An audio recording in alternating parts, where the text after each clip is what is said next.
اگر آپ نے ابھی تک ہمارے چینل کو سبسکرائب نہیں کیا تو ابھی سبسکرائب پر کلک کریں اور ساتھ ہی بیل آئیکن پر کلک کریں تاکہ آپ کو ہماری ہر نئی آنے والی ویڈیو آسانی سے ملتی رہے۔ بسم اللہ الرحمن الرحیم۔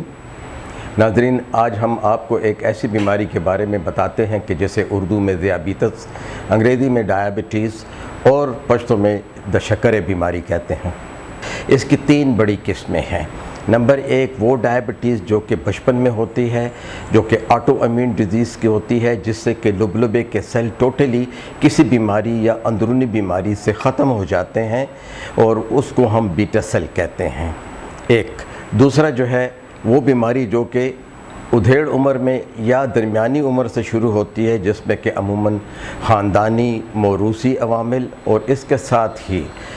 زیادہ موٹاپا، سگریٹ نوشی، کاہلی، بسیار خوری، یہ والی چیزیں جو ہے بنیادی عوامل ہیں کہ جس کی وجہ سے ٹائپ 2 ڈائبٹیز جو ہے یا وہ ذیابیطس کے جس میں انسولین کی ضرورت نہیں ہوتی اور گولیاں استعمال کرتے ہیں۔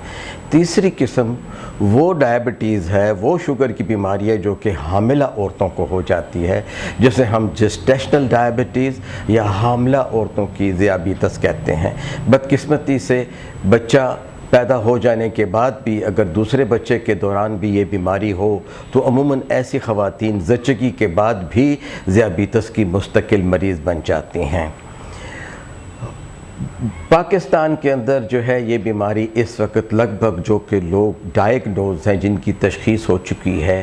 وہ بہت زیادہ ہیں۔ اندازاً اس وقت 3 سے 4 کروڑ لوگوں کو بیماری ہے۔ 3 سے 4 کروڑ وہ لوگ ہیں جن کو یہ بیماری ہونی ہے، جنہیں ہم امپیئرڈ گلوکوز ٹالرنس یا پری ڈائبٹیز کہتے ہیں۔ پوری دنیا میں اس وقت اسٹیٹسٹکس کے حساب سے 33 سے 35 کروڑ لوگوں کو یہ بیماری اسٹیبلشڈ ہے، لیکن یہ بیماری جو ہے افریقن لوگوں میں، ایشیائی امریکن لوگوں میں، ایشیائی ممالک میں اور خاص کر ان جگہوں پہ کہ جہاں جو ہے اب افراط زر آنا شروع ہوا ہے اور لوگوں کی خوراک بہتر ہوئی ہے، لیکن لوگ کاہلی کی طرف مائل ہو گئے ہیں، نہ کھیلتے ہیں، نہ ورزش کرتے ہیں، زیادہ تر وقت کرسی پہ گزارتے ہیں، بسیار خوری کرتے ہیں، جگہ بجگہ کھاتے پھرتے ہیں، اپنے وزن کا خیال نہیں کرتے، اور ساتھ ہی ساتھ